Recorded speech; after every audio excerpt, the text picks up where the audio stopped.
Hello, everyone. Welcome to our Awaken to Reality podcast. My name is Veronica Barney or Veronica Mejia Barney. Depends if you know me in Colombia or if you know me in the US and you know how to pronounce Spanish or not. But Veronica for short. I have been recording many episodes about A Course in Miracles for many years, but it's always been mostly in Spanish. And last year, we had this initiative to, okay, let's start beginning to record in English. And around that time, I had an ankle reconstruction surgery, and then we got remarried, and a whole bunch of things happened. And the podcast never really happened, but that intention to continue to give this message in English was always there.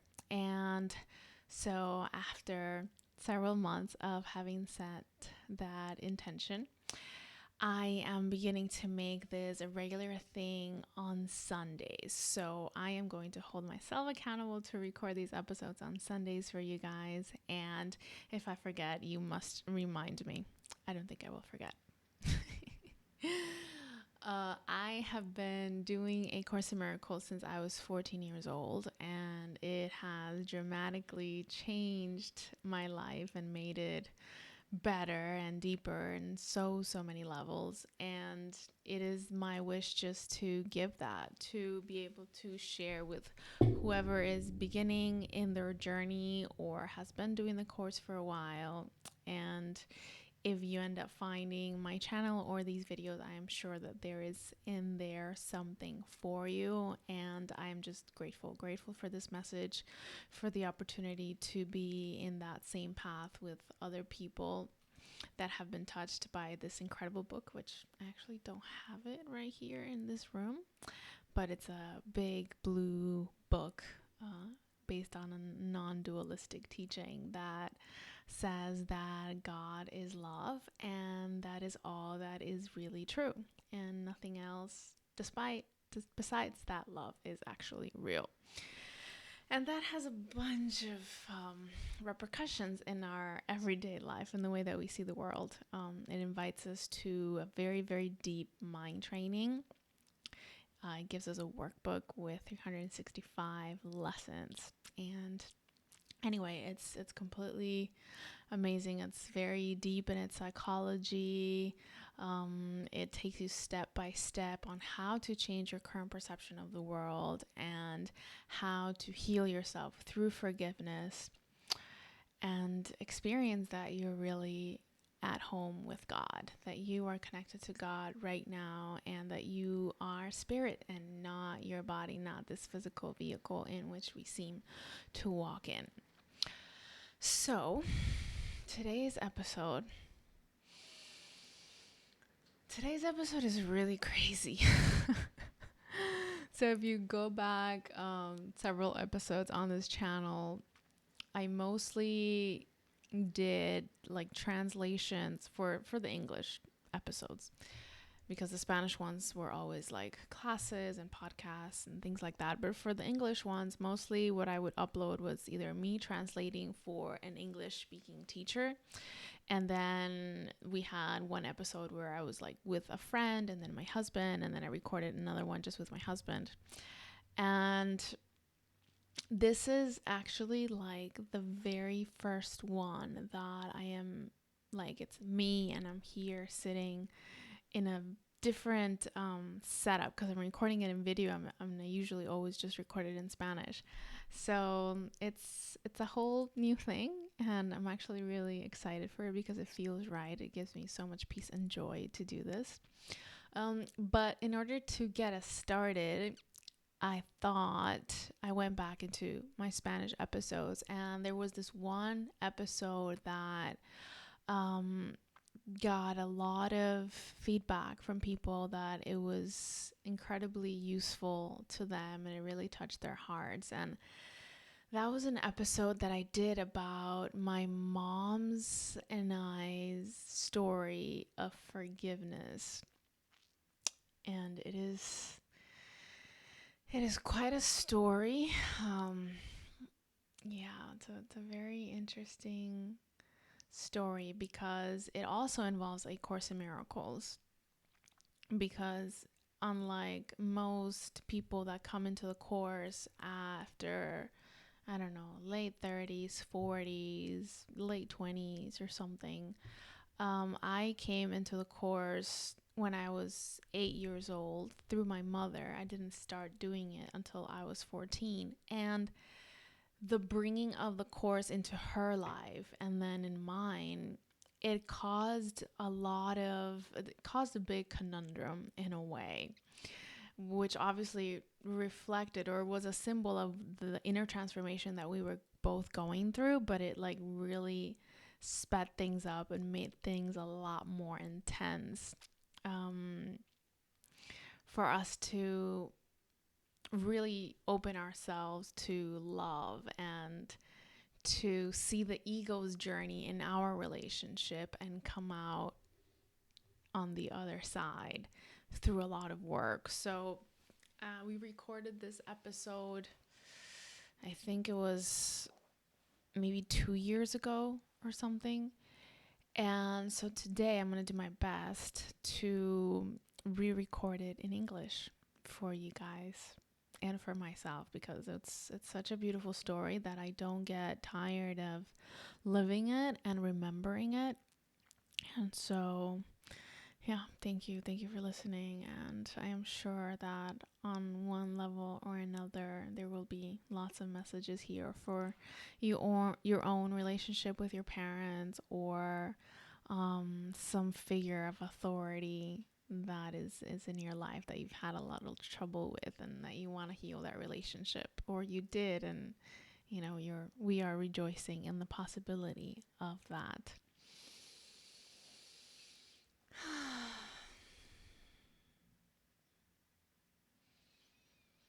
So before we get started, if you want to hold a moment of silence with me.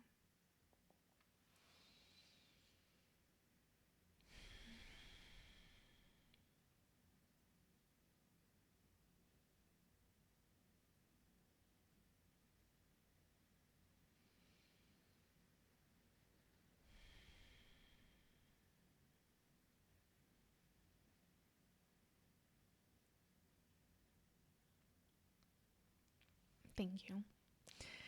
So I was born in Colombia, South America. My mom is also Colombian. And since the beginning, it was just my mom and I. Just my mom and I. My dad had passed when I was 3 years old. He was shot, and my mom basically had to raise me by herself, and she had my grandparents' help. But she was, I'm sure I didn't recognize it at the time, but I can only imagine how hard that must have been. And I was her only daughter, and it was this beautiful in love relationship of me and my mom. Like, she was everything to me, and I was everything to her. And we were, like, in Colombia, you say you're like nail and dirt, the dirt in the nail. Which really just means we were extremely, extremely close. And I would spend a lot of time with my grandparents because I had to stay with them while my mom was working. But whenever she would come home, it was just like, I had won the lottery or something. And I loved my mom deeply. And this story is actually really awesome to represent this principle of projection that we have in the Course in Miracles, where the ego tells us that we're going to come into this world and we are going to be this innocent identities, and there will be someone or something externally on which we can blame our separation from God. And that actually happens in our children parent relationship, like right off the bat. And that's one of the reasons why our relationship with our parents is just so, so, so difficult. So I'm going to say that again because it's a very heavy and loaded concept. when our minds are split and we have this idea of separation, that, oh, what would it be like for me to go on and live on my own and not be a part of God? I mean, we're talking in a pre-world state. We're talking about the heaven state. And so when that idea happens in our minds, we feel an incredible amount of guilt because we're wishing to be separate from the everything, from the absolute love, right? And the ego has an awesome solution for that guilt experience. And he tells us, and this is part of the mythology of A Course in Miracles, that don't worry, I have a perfect solution for you. I can take that guilt away and you can keep your individuality. And the way that he resolves this, is by quote unquote masking this guilt that we experience, putting it outside ourselves. And now we split into two. And one is our innocent self, and then the other is the self that has the guilt. And that self gets projected into the world. We get projected as well. And now it's like we're living this dream life because our real self is still next to God, has never left. This is only happening over here in the realm of impossibility, but we think it's possible because we wished for it. And so we're projected into this world and we come in as innocent babies, right? And everything outside of the innocent baby is what can harm the innocent baby. And so our first point of projection, where we have the innocence versus the sin, or versus where the guilt has been projected, is with our parents. So as long as the parent is with us and gives us everything that we need, we're extremely happy, right? And the minute that the parent doesn't do that, then now we have all the reason to say, this is the cause of why I'm feeling this way, and I have a right to now attack this being that I'm experiencing as not treating me fairly. And so it's very deep because this is happening at a very primal baby state where we're already feeling that something outside of us has the power to do something to us. And through the veil of oblivion that the ego has cast for us to think that this is a reality, that our reality is not with God, but now this new thing on a planet as a child with external things happening outside, there's this veil of oblivion. So we don't remember at all that we made that choice, to be separate from God. And so everything that we experience with our parents feels so real, and it's there is such a bond in that relationship, but how the bond is so strong, it's also how strong our experience of the projection of the ego and this idea that I want to be separate from God is experienced. So anything that our parents do is such a big deal. And for years on years after we're growing up and we experience any kind of trauma, those experiences are never forgotten, because the ego needs to, from the very beginning, establish this super reality of that there's a power external to ourselves that can do something to us, so that we don't remember our own power or the first decision that we made as a fallen asleep son of God to be separate from God. And so that is why healing our relationship with our parents is one of the things that takes us the longest, and one of the things that we do not want to look at for so long. But it is in looking at it where the biggest release can happen for our lives. And so, sorry to take you on that super explanation, but it's why this talk has been so important to me. because understanding this really, you can say, dismantled my ego so much, to the point where I really finally experienced so much liberation in healing my relationship with my mom. Not just for me as Veronica, but as for that fallen asleep son of God. So I'm going to continue with the story with my mom after a sip of water. So my mom is doing the best she can to raise me. She put me in a really, really good school, where I started learning English since I was 4. And that's one of the reasons why I don't have much of an accent. So thank you, Mom. And then by the time I was about 7 or 8, she found her only nephew, kind of like, wasn't electrocuted, but basically they tied an electrical cable around his neck, and like, and he was found in the morgue. And he was my cousin, my first cousin, but he was a lot older than me. He was like in his 20s, and he had 2 kids. And that experience was incredibly painful for my mom, because she found him in the morgue. And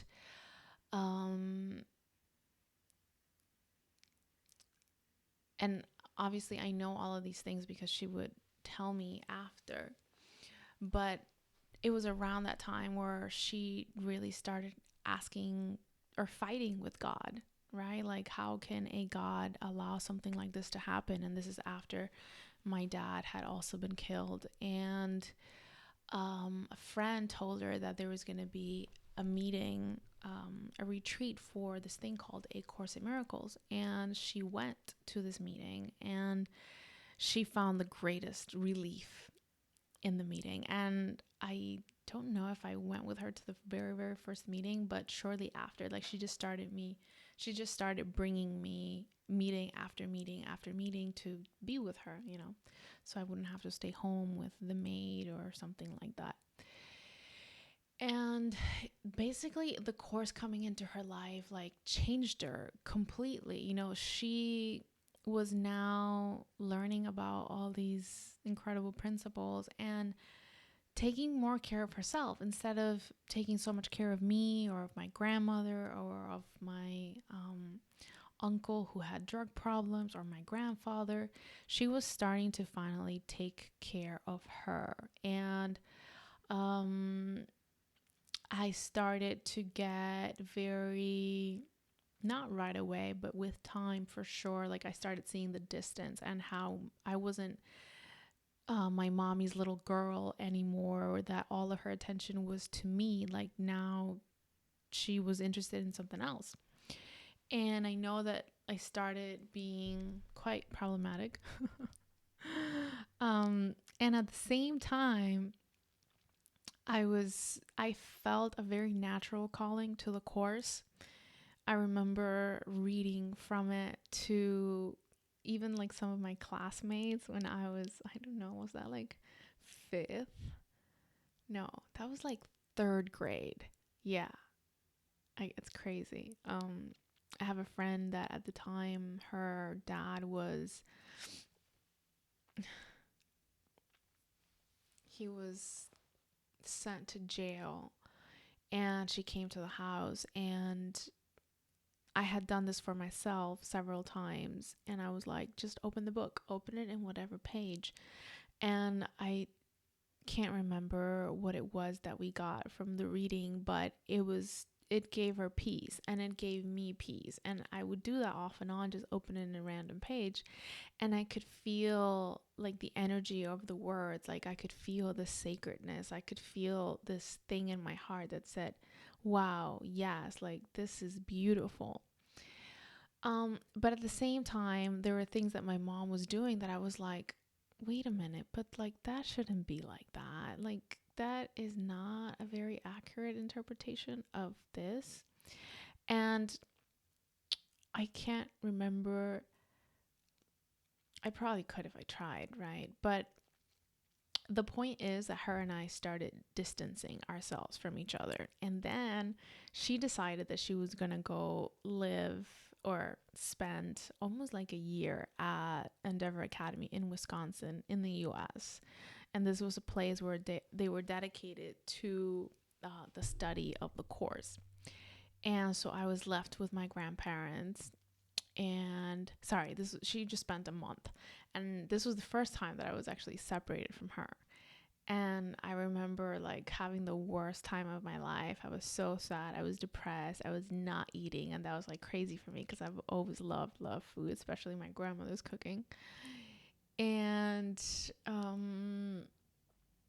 yeah, finally she came back. But then she was still super into the course and going to this meeting and then to this retreat and all of this. And shortly after, and she had also started like talking to me differently. Like I would tell her about my problems at school and she would like throw a lesson of the Course in Miracles in the air, and I'm like, I don't need that. Like I just need you to be a parent right now and sympathize with what I'm telling you. And I knew that she meant well, but oh my God, like I could not stand it. I could not stand it because more and more it was like, I'm losing my mom. I'm losing my mom. I'm losing my mom.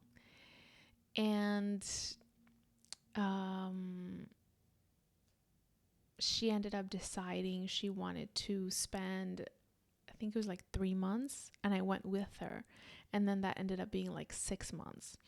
And while we were there, I mean, it was a total uprooting of what I knew, like my school, my life, my friends, my grandparents.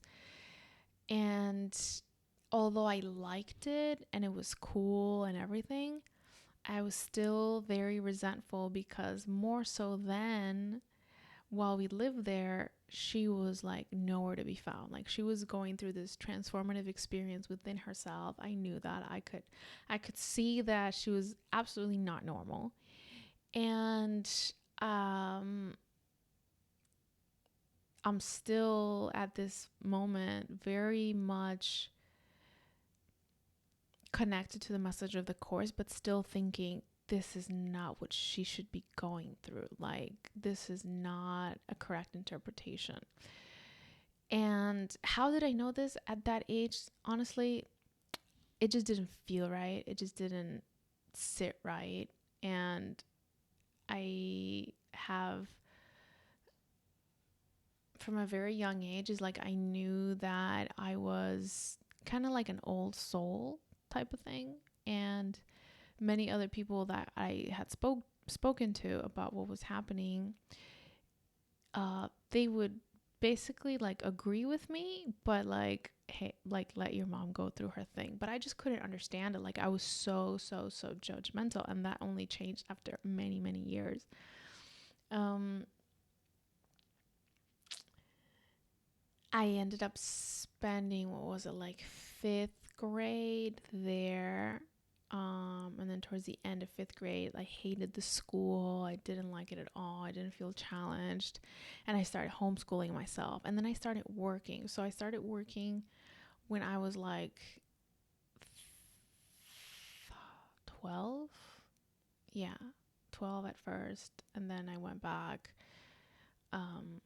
We went back to live permanently. So I was doing things that were not a normal thing for a child to do at that age. I was like more financially responsible. My mom didn't know a whole lot of English, so I was the translator. I was, helping her get her things together, and it was hard because I was used to being the single child and just being taken care of by my mom all the time, and in regards to everything. And I didn't want that role. I so did not want that role. So I totally resented her journey with the course and how it affected me throughout those years. I remember that at some point she decided, okay, I'm going to stay here. And she wanted me to stay there with her, but because of paperwork reasons, I couldn't. So I ended up going back to Colombia with my grandparents for 3 years. And while I was there, again, I had to switch schools. Now I was going to like this school in the outside of the city because that's where my grandparents lived. It was not the super nice private school in Cali that I was used to. And there, I feel like I started becoming more of an adult because she wasn't always with me. But now, through the same experiences that through the experiences that I was going through at the time, I started feeling like the pain of this world and kind of like the futility of everything. I had fallen in love and had gotten my heart broken like twice, and then the second time was like really, really, really, really bad. And I also, now that my mom was not in the picture with my grandparents and my uncle, I was kind of left to, or I felt like I had to assume the role that she had carried for so many years of caretaking for them, of kind of being like that emotional mediator between them, because my uncle was not my grandfather's son per se. He was my grandmother's son. And there was a lot of conflict because of what he would do or not do.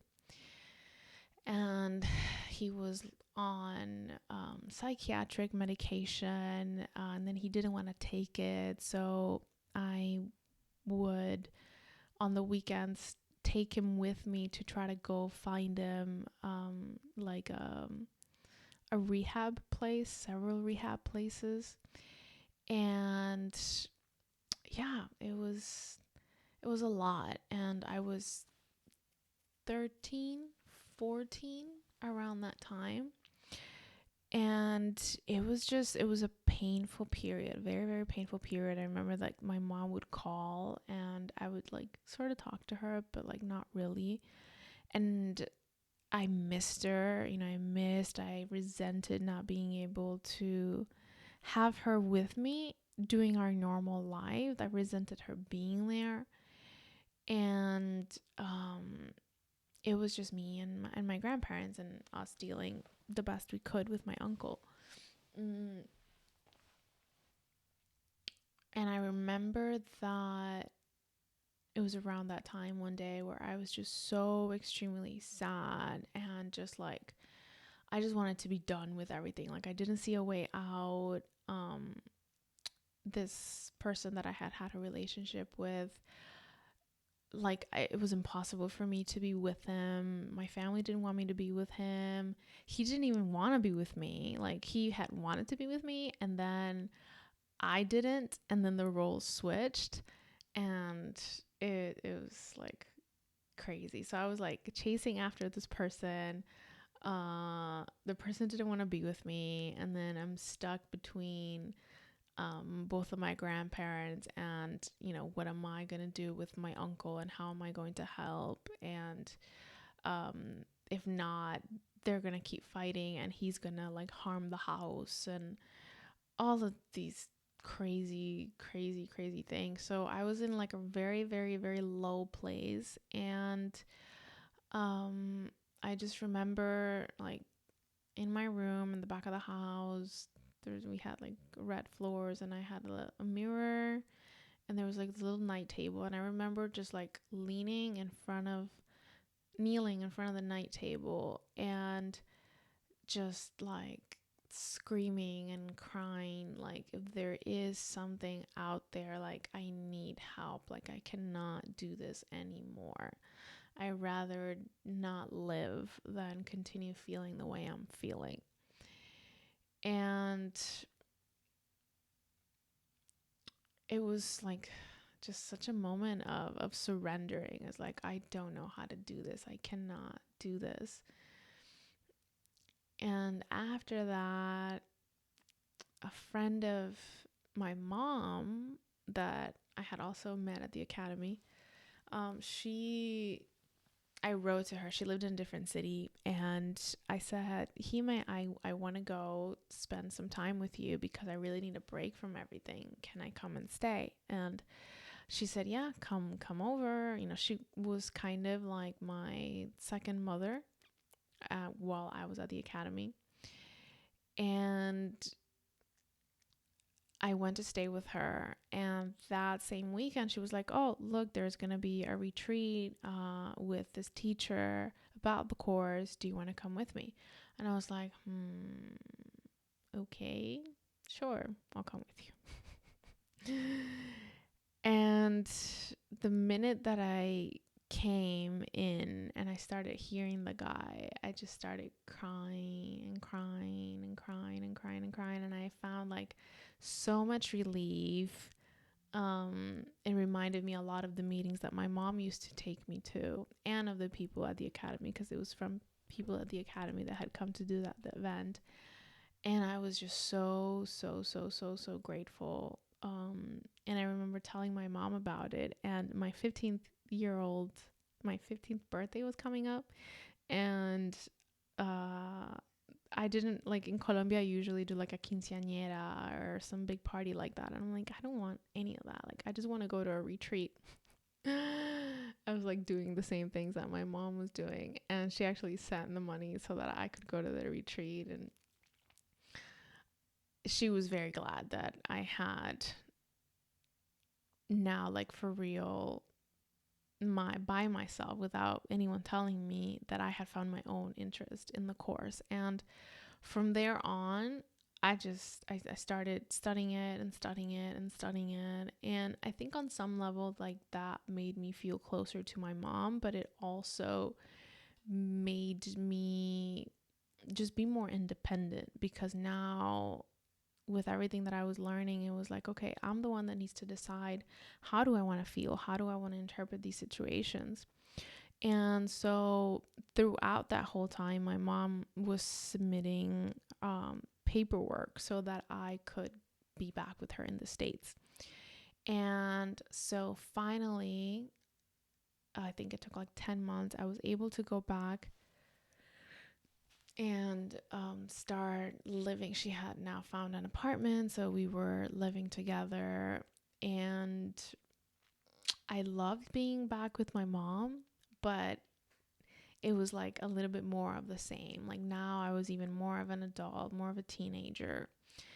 And I had all sorts of grievances with her. Like, you're not mature enough. You're acting like a child.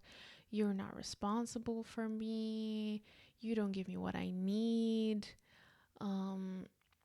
Like, why are you doing this? And why are you doing that? And it was crazy. Like, to go from I love you to death so much, you're everything to me, to I don't want to even see a picture of you. That was how intense it was. And we would argue about like the most random, simple little things. And most of it just revolved around me having this huge judgment of how she was leading her life and what she was and was not doing, and how, like, I didn't feel like she was a mother to me. And years later, and I want to make a break here because I really want to read this prayer to you. This is from chapter 15, section 6. And this is a prayer that years later, when this hatred just kept building up and kept building up towards my mom, this is a prayer that I would do, because it was like getting so heavy on me. And I was doing the course, I was studying it, and I was, forgiving this relationship and that relationship, but with my mom, it was so difficult. So it says, I give you to the Holy Spirit as part of myself. I know that you will be released unless I want to use you to imprison myself. And you can do this with someone that you may be having a difficult relationship with.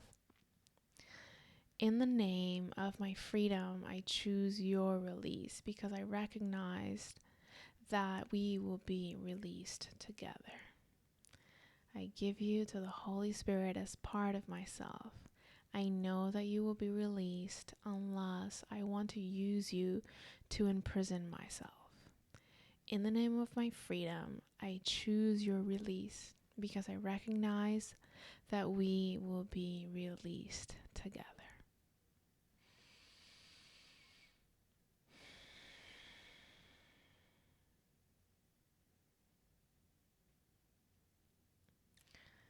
And what's remarkable about this whole situation, and it speaks of a mother's love and what true love really is, all throughout that time, like, I knew that my mom was doing everything she possibly could to love me, right? To express love to me in the way that she understood it, right?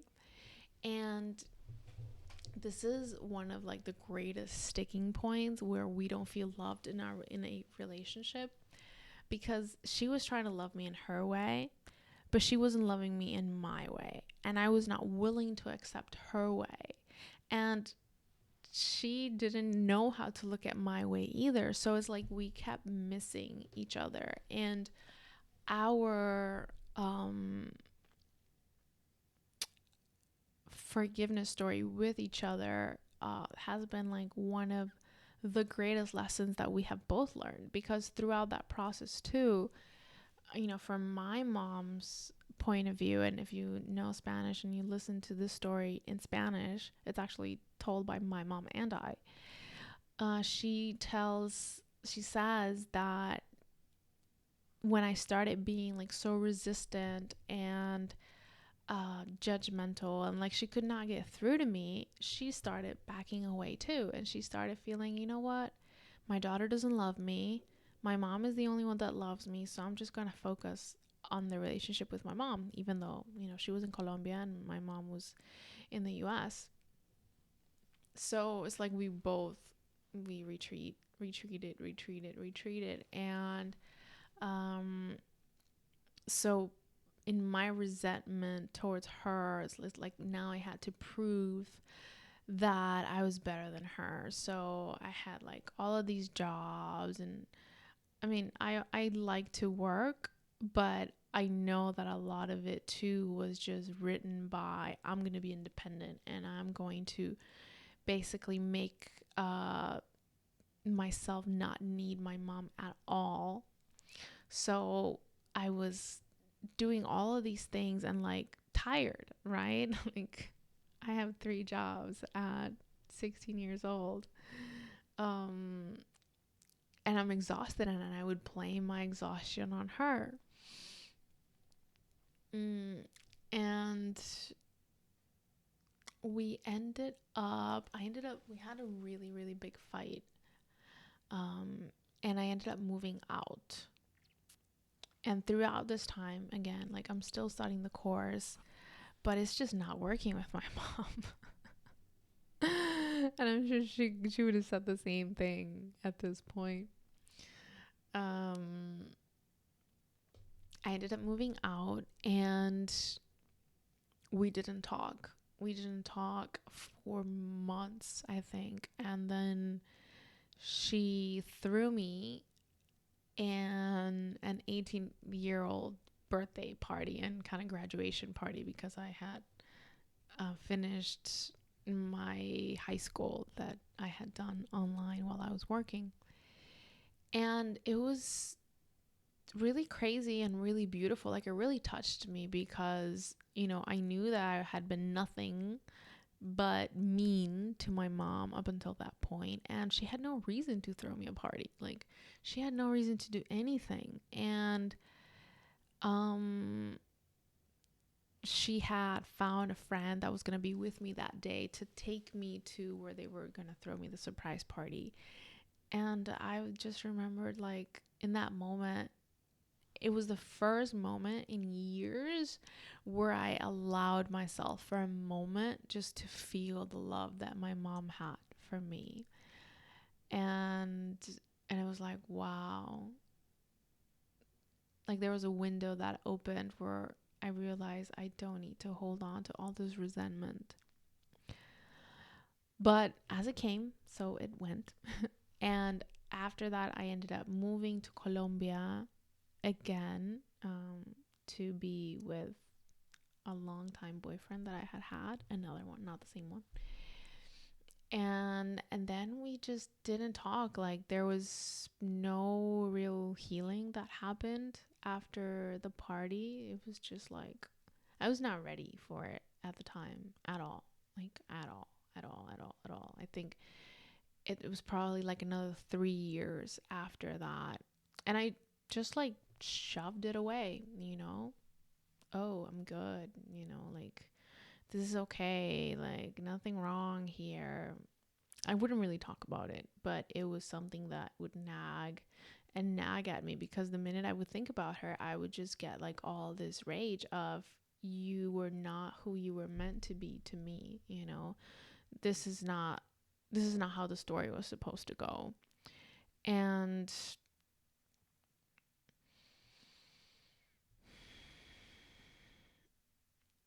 I remember one time she came to teach an event where I was living in Colombia, and she had brought me all these gifts.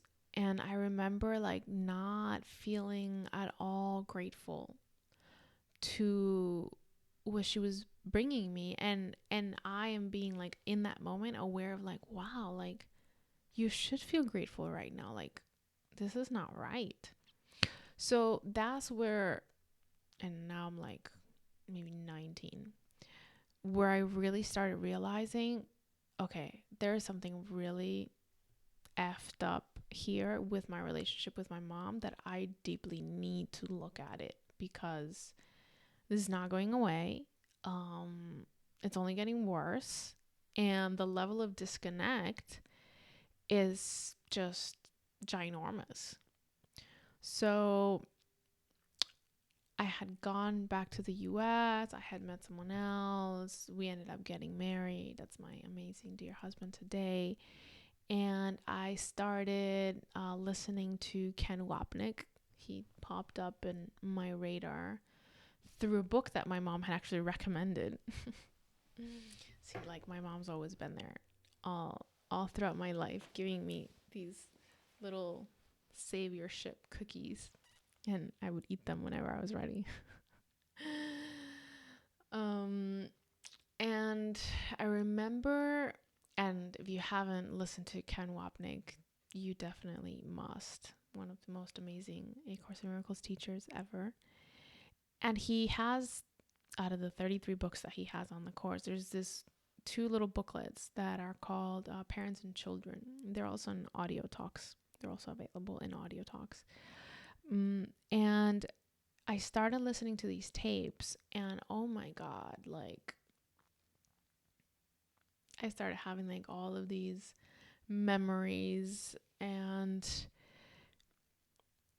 with my grandparents, with my grandmother, with my mom. And then there came this line where he emphasized something that Freud talks about in one of his books called Family Romances. And romances, is that how you say it? Yeah. Where he is talking about the psychology of becoming an adult, and how in order to be normal, just basic normal, you have to let go of the trauma that you experienced when you were a child with your parents. I'm going to read it to you. It says, the liberation of an individual from the authority of his parents is one of the most important criteria, if not the most important, of what it means to be an adult. This must be reached by anyone who has arrived at a normal state. By the way, it's this booklet. It's also available in that's my copy in Spanish, but it's also available in English. I'm going to read it again. The liberation of an individual from the authority of his parents is one of the most important criteria, if not the most important, of what it means to be an adult. This state must be reached by anyone who has achieved a normal state. And he goes on to talking about it and explaining that it's not so much that you're like, oh, you're no longer my authority and I don't need to answer to you. You're nothing to me. I don't need to pay attention to anything that you say, blah, blah, blah. It's not that, because now you're still in opposition. You're still thinking that if you don't rebel against them, that they still have control over you. And it's really in the context of the trauma that we hold on to from our parents to justify our present actions. So in my particular scenario with my mom, I was leading my life in the light of the so-called trauma that I had experienced with my mom, the abandonment, the neglect, etc., the having been forced to grow up early. And basically, if I was still living in the shadow of the past of what I had lived with her, I was not a normal person. I was not an adult. And it was so impactful to me in that moment to read that, because it was saying, if you're still carrying on to these grievances so tightly, you're not normal. You're not an adult. And I wanted to be an adult. I was already married. My husband has 2 kids. I had a job, like all of these other things. And you're telling me I'm not an adult because I'm holding all of these grievances against my mom that I think are justified, but you're saying that that's hurting me, not just on a internal level, but in my ability to be normal in this world and to be self-fulfilled and to be able to grow into what I am meant to grow into, or decide what I want to be, right? You're saying that I am jailing myself because of this unhealed past that I have with my mother. And it was like, oh my God, like I really, really, really, really need to look at this so badly. And wow, like that was the beginning of me really wishing and wanting and desiring for real from my heart to heal my relationship with my mom.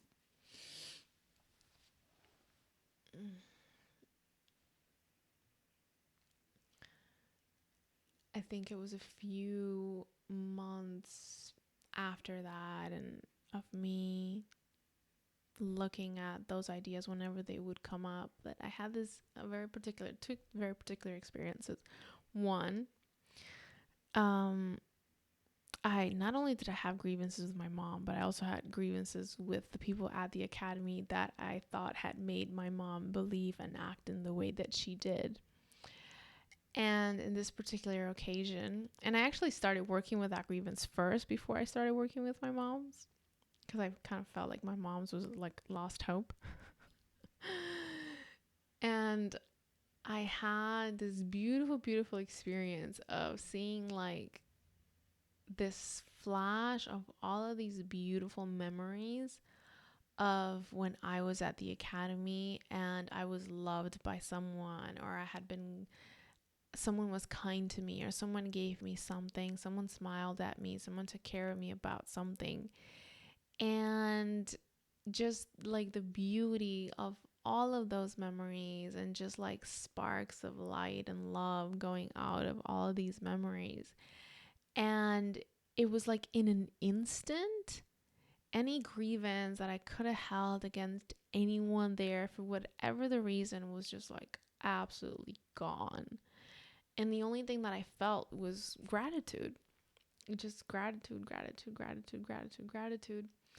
And I was so thankful because that was something else that had like been really, really, really heavy on me, weighted really heavy on me. And the second experience that I had was, so my husband and I love to go to the movies. And there was this particular movie that we saw. And every time we would go to the movies, it's like we would feel that there was some kind of message that was there for us. And we would have like these beautiful, crazy experiences of like overwhelming joy and laughter whenever we could go see a movie, which was not that often. It was like always like some very special movie. And I don't even remember what the movie was called, but it was about this girl who was in a very bad family situation. And at some point, she's given a way out. And she takes it. And this means that she's abandoning this and she's abandoning that. But her family situation is so bad that she takes it and she leaves. And I remember realizing at the end of the movie, I was like, oh my God, like that was my mom's story. That's what she went through. My dad had been killed. She had found my cousin in the morgue. She was always in between my grandmother and my grandfather, trying to fix things for them, health wise, living wise, all these things. And she was alone, and all of a sudden the course and the course community comes around and offers her like this other option of a life, and she took it. And in the movie, I understood completely why that character did that. And then I knew that was my mom. And from that moment, it's like I got it. And I was like, I would have done exactly the same thing. I would have done exactly the same thing. And it was like, wow. Oh my God. Like I have been judging my mom all of these years for the choices that she made and how they impacted me and how I grew up with it, without this and without that, when that was literally the best that she could have done. That was her out. That was her lifeboat. And how could I judge that she took it? Regardless of whichever way she ended up going through her experience and her transformation, and it doesn't matter. It's like in that moment I knew that I couldn't judge her. And it was such a how do you say it? Climax moment for me, because I just felt like the layers of hatred and that those chains that I had put around me so heavily so she couldn't touch me anymore just like release and let go and fall away. And yeah, it was incredible, and I was so grateful. I was like, Holy Spirit, thank you for showing me a different way of looking at my relationship with my mom. And from there on, like our relationship really transformed, really transformed. And there was so much release like that I felt within myself, for my own life, right? Because now if I wasn't judging her, I wasn't carrying into the present the trauma that I experienced in the past, because it wasn't really a trauma. It was a different way of looking at things. It was a wrong perception. It was a wrong judgment. And yeah, I just understood so many things, like that I couldn't judge her, that there was no way that I would have been able to understand the experience that she was going through, and that it was the best thing for me. That it was the best thing for me to have been brought to the US, to have lived in the academy. Like, I saw how different my life would have been and not in a good way, if she hadn't done all those things. And it was like, wow, wow, wow, wow. Let me read this to you. This is from lesson 134, paragraph 6. And it says, it is sin's unreality that makes forgiveness natural and wholly sane, a deep relief to those who offer it, a quiet blessing where it is received. It does not countenance illusions, but collects them lightly with a little laugh and gently lays them at the feet of truth. And there they disappear entirely. A deep relief to those who offer it, a quiet blessing where it is received. It does not countenance illusions, but collects them lightly with a little laugh and gently lays them at the feet of truth. And there they disappear entirely.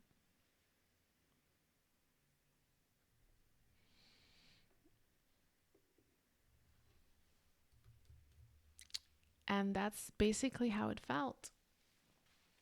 It was such a relief. And shortly after that, my mom came and actually stayed with me for a while. Then she went back to Wisconsin, and I feel like from there on, like, our relationship was just never the same. Like, it completely shifted, because another really important thing that Ken Wapnick talks about a lot is this idea that we keep our roles in this world of mother, daughter, father, but inside we know that we're the same. We know that we are sisters, brothers walking back towards God, and we can see our sameness in that search, in that journey. And for the first time, I didn't see my mom as a mom, in the sense that I wasn't demanding anything of her. I didn't need her to be a specific way. I didn't want her to change. I didn't need to change her ideology or the way that she would interpret things. It's like, we have our difference, okay, whatever, but that's fine. Like, there was no more resentment, and there was no more of this deep hatred that was there for so long. And this was actually really beautiful, because I mentioned that the year before this, I had an ankle reconstruction surgery, and it was my mom who came to take care of me. And it was such a beautiful experience, because throughout those 3 months or so that she was here, it was like we got to have a redo, because throughout those 3 months, I couldn't do anything. Like, I was in bed, I couldn't walk. Everything had to be brought to me, because I couldn't hold anything, because I was like driving this little cart around everywhere. And she would take me to therapy. She would bring me my ice. She would help me make the bed. She would bring me my meals. And it was beautiful, because I got to have those moments of mom back and realize how everything was just so perfect, and to feel her love and her support. And the beautiful thing throughout this whole journey is that in the end, she just wanted to be loved, and I just wanted to be loved. And we both really loved each other, but we were stuck on form. We were stuck on judging each other for doing it this way or doing it that way, or understanding it this way or saying it that way, whatever. And in the end, it was like, none of that's worth it. The only thing that's worth it is the love. And it was beautiful, and I'm so grateful to my mom. I'm so grateful to my mom now. Like, she's always absolutely done the best for me, and I know that she's gonna be watching this afterwards. Even though she doesn't 100% understand English, but she's come a very, very long way. So I love you, mommy. I love you so much.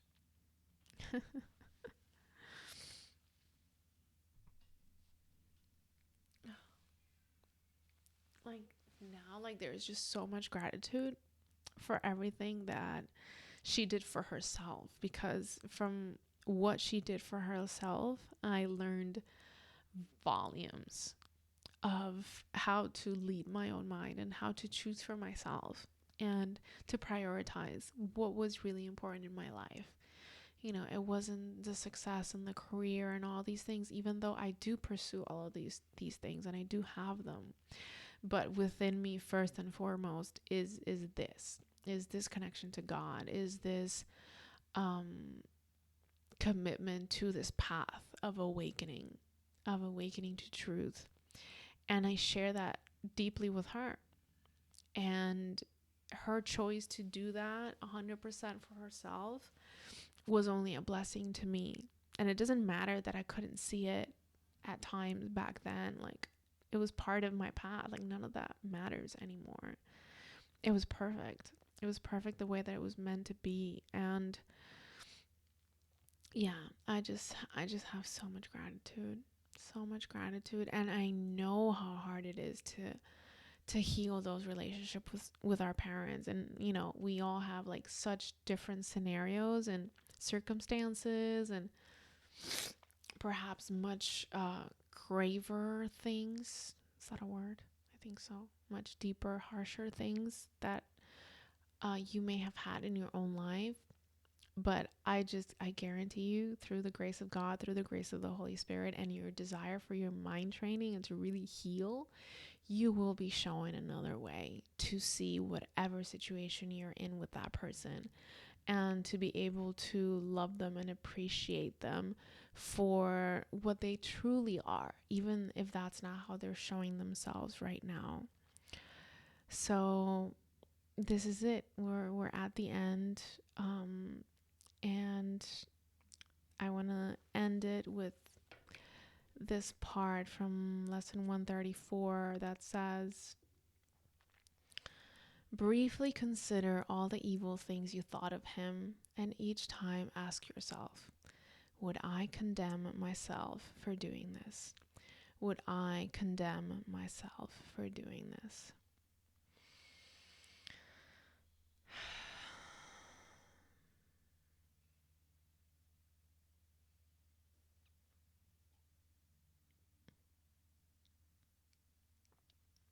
I've had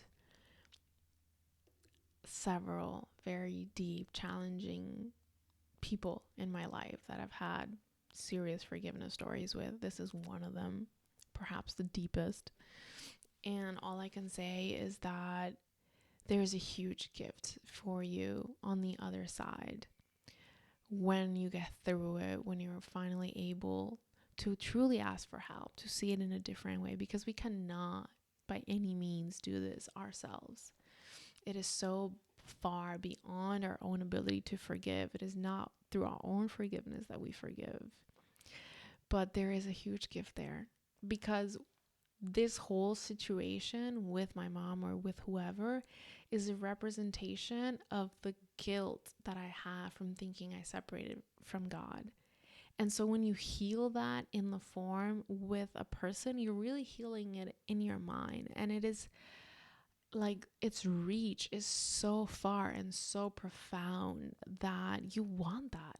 You want that healing to happen. And in the end, it's like you just give up to your own resentment. You're like, you know what? I'm sick and tired of this. Like, this is giving me nothing. This is only giving me pain. And you're like, I want my own healing. That's it. I want to be healed from this. And the healing is really so much deeper, because as you reestablish that relationship, even if it doesn't happen in form, you're reestablishing your connection to God, because all of those grievances stand between you and God. They stand between you and the acceptance of your own innocence, which is where we actually remember God, because we don't feel guilty anymore in that. And that automatically puts us back into the state of being what God really created in us. So there's so many reasons of why to do it, and why to do it regardless of how horrible it seems. it's really only a blessing for you. And so many more people are affected by it when you decide to do it. So thank you for tuning in. Thank you for listening. I hope this has been helpful. Um, thank you. Thank you.